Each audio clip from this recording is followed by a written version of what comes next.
결혼식 당일 나는 세상에서 가장 행복한 여자였다. 화려한 드레스, 눈부신 조명, 그리고 내 앞에 서 있는 사람. 내가 사랑하는 사람, 태민. 그는 누구보다 자상하고 책임감 있고 나를 진심으로 아껴주는 사람이었다. 모든 준비가 완벽했다. 가족들, 친구들, 직장 동료들까지 모두가 우리가 맺어질 이날을 기다려왔다. 그런데 그 순간이었다.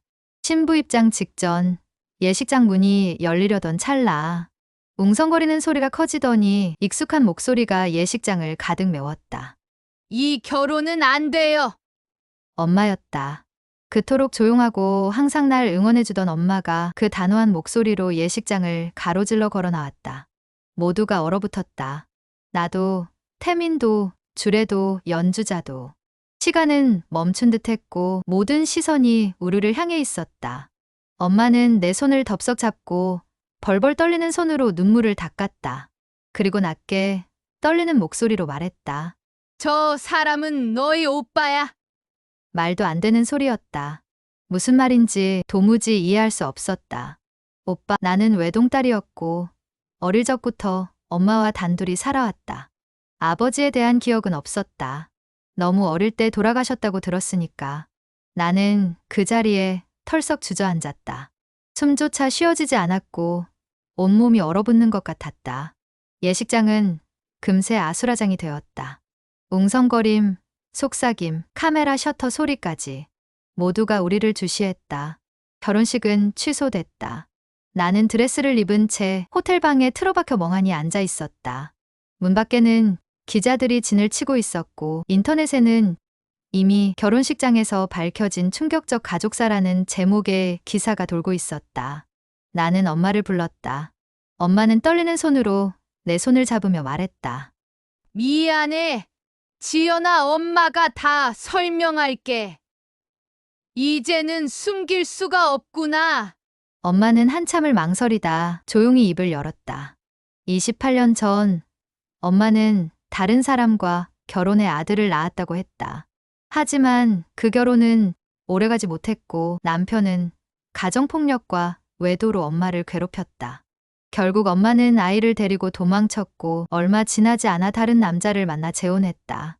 바로 내게 아빠라고 알려준 사람이다.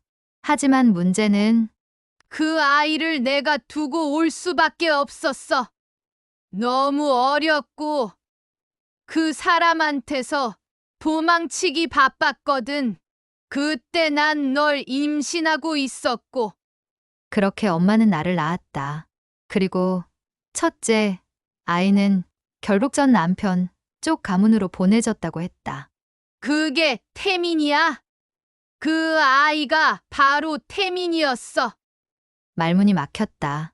어떻게 이런 일이 가능하지? 내가 사랑한 사람이 나와 같은 피를 나눈 가족이라니? 그의 품에서 위로받았고 미래를 함께 그렸던 사람인데 나는 며칠간 울기만 했다. 밥도 먹지 않고 드레스 자락을 붙든 채 시간을 흘려보냈다. 머릿속에는 하나의 질문만 맴돌았다. 왜 하필 지금 말했어? 왜 결혼식 날까지 기다렸어? 엄마는 대답하지 못했다. 혼란스러웠다고만 했다. 이제 와서 말해도 될까 수없이 고민했다고. 하지만 너무 늦었다고.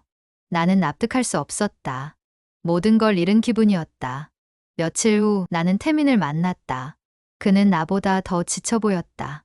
얼굴이 반쯤 꺼져 있었고 눈엔 충격이 가득했다. 지연아, 나는 정말 몰랐어. 진심이야. 내 엄마가 누군지도 몰랐고 우리 사이에 그런 연결이 있을 거라곤 상상도 못했어. 그 말이 가슴을 찢었다. 우리 사이의 모든 순간이 거짓이 아니었기에 더더욱 아팠다. 그날 이후 우리는 서로의 길을 따로 걷게 되었다. 연락은 끊겼고 일부러 서로의 소식을 피했다. 하지만 마음 한켠엔 늘 그가 남아 있었다. 사랑했던 순간들이, 부정할 수 없는 기억들이. 1년 후 나는 엄마에게 다시 물었다. 엄마, 정말 그 사람이 나랑 피가 이어진 오빠 맞아? 엄마는 잠시 고개를 돌렸다가 고개를 끄덕이지도 못한 채 중얼거렸다. 사실은 넌 그 사람과 피가 안 이어졌어. 숨이 멎는 줄 알았다. 무슨 말이야? 엄마는 무거운 한숨을 내쉬고 말했다. 넌 내가 낳은 아이가 아니야. 난 불임이었어. 널 입양했단다. 그 말은 내 존재를 송두리째 흔들어 놓았다. 그럼 나는 누구야? 엄마는 오래된 서류를 꺼냈다. 입양 증명서였다. 병원 이름, 친모의 이름, 입양일자까지 적혀 있었다. 나는 결국 생모를 찾아갔다. 조심스럽게 문을 두드리자 중년의 여성이 문을 열었다. 그녀는 내가 내민 종이를 보고 눈물을 흘렸다. 지연아? 그리고 조용히 입을 열었다. 그 아이 태민이 너희 둘은 사실 쌍둥이였단다. 심장이 멈춘 것 같았다. 쌍둥이? 그게 무슨 말이지? 태민이와 나는 함께 태어났다고? 그녀는 조용히 말했다. 내가 태어난 그날 나는 두 아이를 동시에 낳았어. 그런데 형편이 너무 어려워서 둘 다 키울 수 없었단다. 나는 너를 포기했어. 아니, 너를 더 안전한 곳에 보내야 했어. 나는 말을 잃었다. 온몸이 떨렸고 숨이 가빠졌다. 내가 사랑했던 사람, 그 사람은 나의 오빠가 아니었다. 하지만 동시에 그는 나와 한 배 속에서 태어난 존재였다. 나와 연결된 또 다른 나였다. 모든 퍼즐 조각이 맞춰졌을 때 나는 더 이상 아무 말도 할 수 없었다. 슬픔도, 분노도, 충격도 모두 내 감정 속에 뒤엉켜 있었다. 태민이, 그는 내 가족이자 내 사랑이었고 어쩌면 내 운명이었다. 나는 다시 처음으로 돌아온 느낌이었다. 태어난 순간으로 엄마가 누구인지도 가족이 누구인지도 알 수 없었던 그 시간 속으로 쌍둥이, 그 한 단어가 내 가슴을 찔렀다. 나는 태민과 함께 태어났다. 그리고 우리는 태어나자마자 갈라졌다. 하나는 남겨지고 하나는 보내졌다. 나는 보내진 아이였다. 그 선택의 이유가 무엇이었든 나는 그 순간부터 사랑받지 못한 존재가 되어버린 기분이었다. 생모는 고개를 들지 못했다. 미안하다. 그 말이 몇 번이고 반복됐지만 나는 차마 용서를 말할 수 없었다. 내가 받은 사랑은 누군가의 이별 위에 세워진 거였고 내가 품은 사랑은 피보다 무거운 진실 아래 짓눌려 있었으니까. 며칠이 지났다. 나는 말이 없어졌다. 세상이 조용해졌고 머릿속도 하얘졌다. 거울 속 나는 낯선 얼굴이었다. 누구의 딸도 아닌 사람, 누구의 가족도 아닌 사람. 내가 사랑했던 모든 관계는 금이 가 있었고 심지어 내 이름조차도 내 것이 아닌 것 같았다. 그러다 결국 나는 태민에게 다시 연락했다. 만나자는 말 한마디에 그는 대답도 하지 않았다. 그저 다음 날 내가 앉아있던 카페 문을 조용히 열고 들어왔다. 우리 눈은 마주쳤지만 아무 말도 없었다. 커피가 식어가는 동안 침묵만 흘렀다. 그리고 내가 먼저 입을 열었다. 우리가 쌍둥이래. 그는 고개를 끄덕였다. 들었어. 너희 친엄마, 나도 연락받았어. 나는 물었다. 기억나? 우리가 처음 만났던 날. 그는 작게 웃었다. 기억 안 나면 이상하지. 그때 내가 커피잔 엎지르고 허둥대던 거. 그리고 내가 내 손에 물티슈 올려주던 거. 순간 가슴이 먹먹해졌다. 그 모든 순간들이 지금의 이 관계로 이어질 줄은 상상도 못했기에 우리 어떻게 해야 해? 나는 울먹였다. 지금이라도 남처럼 지낼 수 있을까? 아예 몰랐던 척하고 살아갈 수 있을까? 태미는 말없이 내 손을 잡았다. 뜨거운 체온. 하지만 그 안엔 수많은 감정이 뒤엉켜 있었다. 사랑, 슬픔, 혼란, 그리고 깊은 유대. 그는 천천히 말했다. 사람들이 뭐라 하든 나는 너를 사랑했어. 지금도 그래. 그게 잘못이라면 내가 평생 짊어지고 갈게. 그 말을 듣는 순간 내 눈물은 멈추지 않았다. 우리는 무너졌고 망가졌고 다 부서졌다.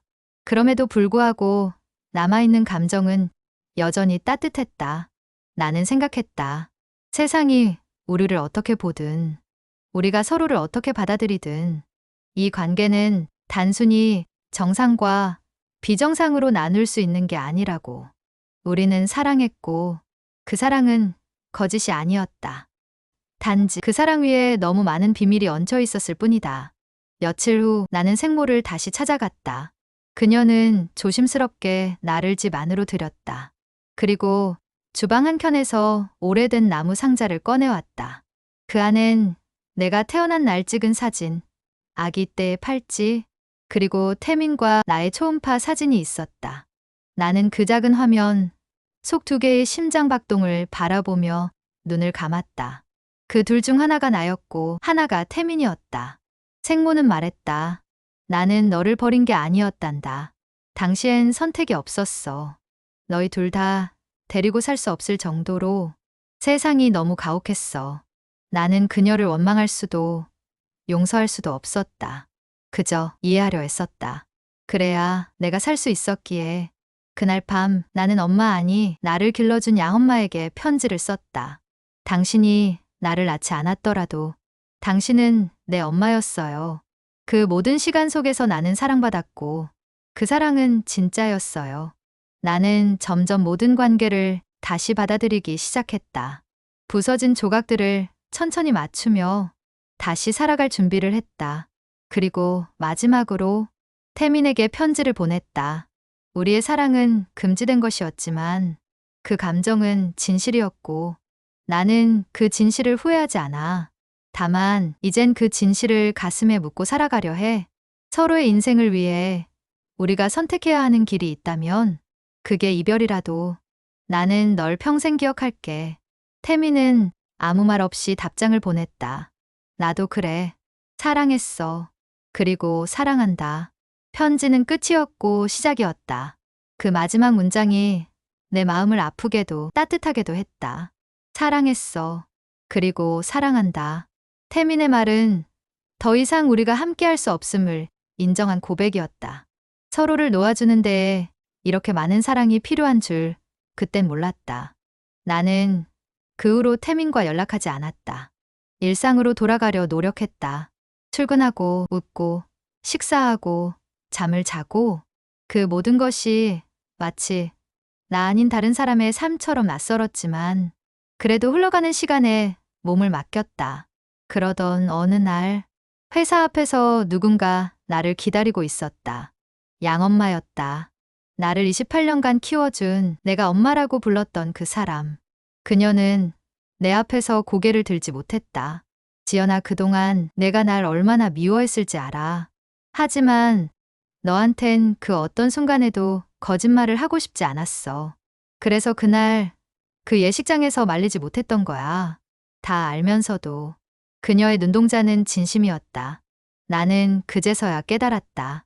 내가 누구에게서 태어났든 이 사람의 손길과 목소리와 품 안에서 자랐다는 사실이 내 인생의 진짜 뿌리였다는 것을. 나는 그녀를 껴안았다. 어린아이처럼 울었다. 그리고 처음으로 진심으로 말했다. 엄마, 나 당신 딸 맞아. 하지만 세상은 그리 관대하지 않았다. 그 사건 이후 내 주변은 소문으로 가득 찼다. 회사에 익명 제보가 올라왔고 인터넷 커뮤니티엔 온갖 이야기들이 떠돌았다. 쌍둥이 남매가 사랑에 빠진 스캔들, 입양된 여자와 피부치 남자의 비극적 사랑? 사실은 아무도 모르면서 사람들은 모두 알고 있다는 듯 손가락질했다. 내 책상엔 커피가 쏟아져 있었고 복사기엔 내 얼굴이 인쇄된 루머가 붙어 있었다. 나는 결국 회사를 그만뒀다. 한밤중 골목에서 누군가 따라오는 듯한 발자국 소리에 가방을 움켜쥐고 뛰어야 했고 택배 박스를 열다가 칼날 위협을 상상해야 했다. 태민도 마찬가지였다. 그의 회사는 그를 정직시켰고 SNS에 사진이 퍼졌고 부모라고 알고 지냈던 사람들조차 그를 피했다. 어느 날 그는 내게 전화를 걸었다. 지연아, 나 떠날게. 이곳에선 우리가 숨 쉴 공간이 없어. 나는 그를 말리지 않았다. 오히려 안도했다. 그가 어딘가에서 숨이라도 쉴 수 있다면 그게 다행이라 생각했다. 그는 외국으로 떠났다. 정확히 어딘진 말하지 않았다. 단지 아주 멀리 바다가 보이는 곳이라고 했다. 편지 한 장, 사진 한 장 남기지 않은 채 그는 사라졌다. 그렇게 2년이 흘렀다. 나는 도서관에서 아르바이트를 하며 지냈다. 낡은 책들을 정리하고 조용한 음악을 들으며 하루를 보냈다. 누군가의 발걸음, 소리에 조마조마하지 않아도 되는 그런 날들이었다. 그러던 어느 날 도서관 서가 한켠에 낯익은 이름이 적힌 책이 들어왔다. 숨은 심장 익명의 남자, 저자 이태민. 심장이 멎는 줄 알았다. 표지를 열자 이렇게 적혀 있었다. 내 인생에서 가장 깊은 사랑은 피보다 진했던 한 여자로부터 시작되었다. 그녀와 나는 모든 것을 나눴고 결국 모든 것을 잃었다. 그러나 나는 후회하지 않는다. 그 사랑이 내 심장을 만든 유일한 이유였기 때문이다. 나는 그대로 그 자리에 주저앉았다. 책을 품에 안고 울었다. 세상이 허락하지 않은 관계, 세상이 짓밟아버린 사랑, 그러나 세상이 가질 수 없는 진실. 책 속엔 더 많은 이야기들이 있었다. 우리가 함께 보낸 날들, 내가 좋아하던 음식, 내가 잠들던 모습, 그가 나를 처음 사랑하게 된 순간까지, 그리고 마지막 장. 지연아, 혹시라도 이 책을 너가 본다면 그냥 웃어줘. 한때 우리가 있었음을, 누구보다 아름다웠음을 나는 그 순간 알았다. 우리의 사랑은 끝나지 않았다는 걸. 세상은 멈췄어도 기억은 흐르고 있다는 걸. 나는 다시 펜을 들었다. 글을 쓰기 시작했다. 나만의 방식으로 그를 기억하고, 우리를 기록하고, 그 사랑을 안고 살아가기 위해 나는 다시 살고 있었다. 아니, 살아내고 있었다. 태민이 없는 세상에서 그가 남긴 글 한 권으로 숨을 쉬고 있었다. 도서관에서, 커피 냄새 속에서, 한 페이지, 한 문장마다 그가 남긴 흔적들을 따라가며 나는 나를 지켰다. 사람들은 이제 나를 조용히 두기 시작했다. 잊은 건 아니었지만 관심은 다른 이슈로 옮겨갔다. 세상은 그런 식이었다. 누군가의 고통이 뉴스거리가 되다 이내 사라지는 것. 그 틈 속에서 나는 다시 책을 읽고 글을 쓰고 웃었다. 태민을 기억하며. 그러던 어느 날 한 통의 편지가 내 우편함에 도착했다. 보낸 이는 생모. 그녀는 편지에서 말했다. 지연아, 이제 내게 말하지 않으면 안 될 또 하나의 진실이 있어. 나는 심장이 쿵 내려앉는 소리를 들었다. 또 나는 더는 견딜 수 없다고 생각했다. 하지만 손끝은 이미 봉투를 찢고 있었다. 편지 속글씨는 떨려 있었다. 그날 너희 둘 중 누구를 보낼지 선택한 건 내가 아니었단다. 너희를 낳자마자 난 의식을 잃었고 병원에서는 둘 다 포기하려 했지만 한 여자가 나타나 너를 데려갔어. 그 여자가 바로 너의 양엄마였단다. 나는 그대로 바닥에 주저앉았다. 숨이 턱 막혔다. 그 말이 무슨 뜻인지 곱씹을수록 가슴이 찢어졌다. 나를 키운 엄마는 단순한 입양기관의 연결로 나를 얻은 게 아니었다. 그녀는 생사의 갈림길에서 나를 데려간 사람이었다. 어쩌면 그날 태민이 대신 나를 데려온 사람. 나는 두 사람을 한자리에 불렀다. 한쪽은 생모, 한쪽은 양엄마. 나는 그 가운데 앉아 있었다. 내가 누구인지도 모른 채 두 여인의 시선 사이에서 갈라지는 마음을 붙들고 있었다. 침묵이 길었다. 그러다 양엄마가 먼저 입을 열었다. 맞아요. 내가 데려갔어요. 태민이의 팔찌가 떨어졌고 지연이 내 팔찌가 더 먼저 눈에 띄었어요. 병원에선 어차피 죽을 거다라고 말했지만 나는 널 포기할 수 없었어. 생모는 손을 떨었다. 눈물이 볼을 타고 흘렀다. 나는 정말 아무것도 몰랐어요. 그저 의식을 되찾았을 땐 한 아이만 남아 있었고 그게 태민이라고 들었어요. 지연이는 죽었다고 그렇게 들었단 말이에요. 나는 입술을 깨물었다. 이건 누구의 잘못도 아니었다. 운명이 만든 혹은 누군가의 무지와 무관심이 낳은 참혹한 우연이었다. 양엄마는 생모에게 조용히 말했다.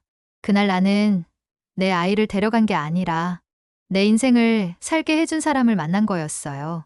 지연이는 내 전부였어요. 두 여인의 눈물이 동시에 떨어졌다.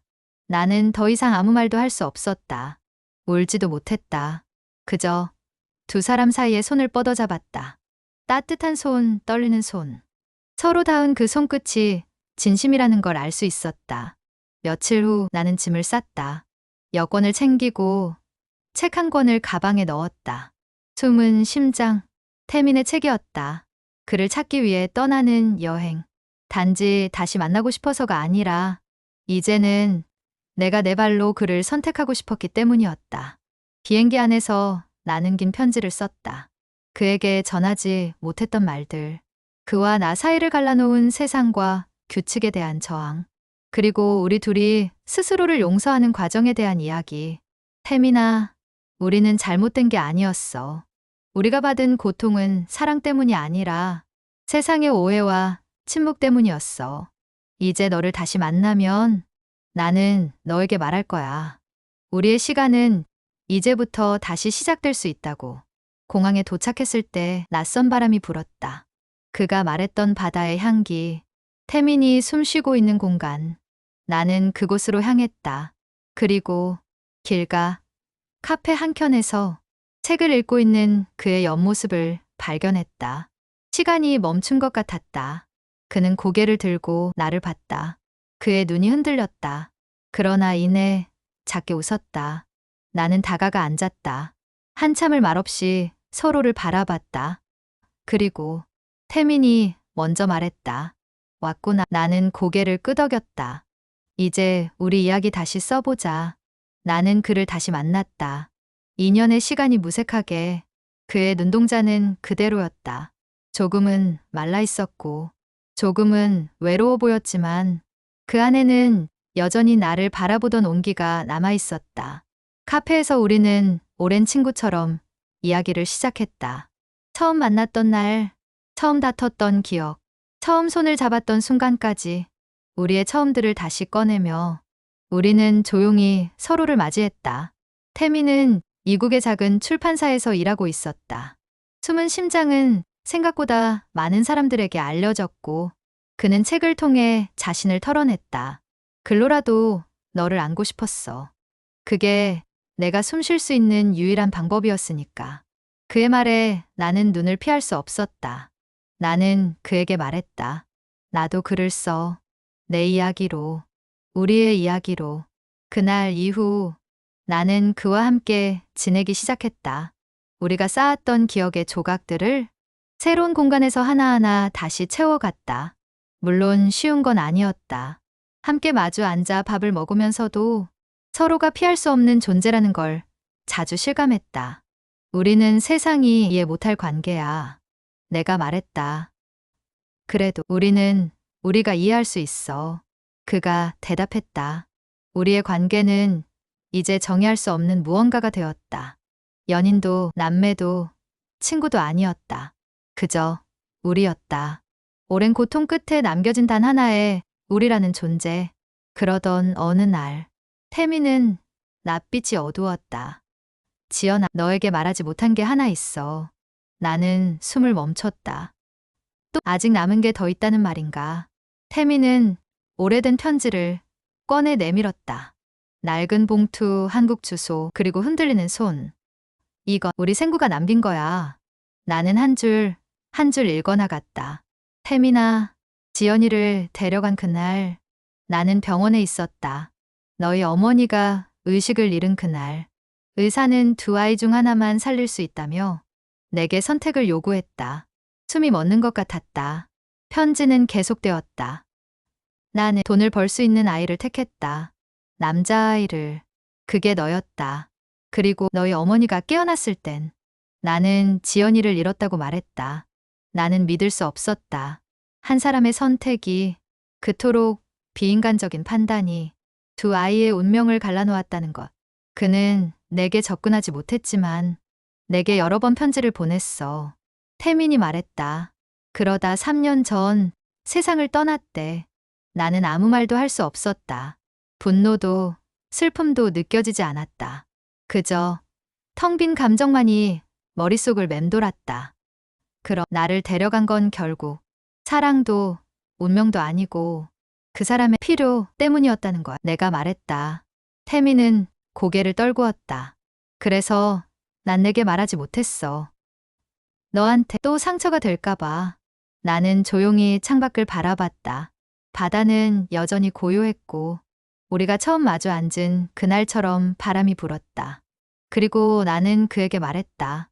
태민아, 우린 너무 많은 것들을 잃어왔어. 그런데 이제는 무엇이든 선택할 수 있어. 그가 나를 바라봤다. 나는 내 옆에 있을 거야. 오빠와 동생으로서도, 연인으로서도, 그 어떤 이름으로도 아니고, 그저 너를 지키는 사람으로서. 나는 작게 웃었다. 고마워. 그리고 나도 마찬가지야. 몇 달 후 우리는 다시 한국으로 돌아왔다. 양엄마와 생모 두 사람은 나란히 앉아 우리를 맞이해 줬다. 서로 어색해하면서도 따뜻한 눈빛을 주고받았다. 이제는 아무도 숨기지 않았고 모두가 서로를 인정하고 받아들였다. 나는 두 엄마의 손을 잡고 말했다. 이제 우리 가족이에요. 조건도 과거도 다 내려놓고 그냥 사랑만 남기면 돼요. 우리는 함께 사진을 찍었다. 네 사람이 나란히 선 사진. 어쩌면 평생 다시 오지 않을 기적 같은 하루였다. 그리고 몇 년이 흘렀다. 나는 작가가 되었다. 태민도 출판 편집자로 일하고 있었고, 우리는 함께 한 권의 책을 냈다. 우리의 이름은 없지만 사랑이었다. 책은 많은 사람들의 마음을 울렸다. 누구도 이름 붙일 수 없었던 관계였지만 누구보다 진실했고 누구보다 애틋했던 이야기였다. 마지막 페이지엔 이렇게 적었다. 우리는 끝내 무엇이 되지 못했지만 서로를 누구로 기억했다. 그것만으로도 우리는 충분히 사랑했고 살아냈다. 내용을 재미있게 보셨다면 구독과 좋아요 부탁드립니다.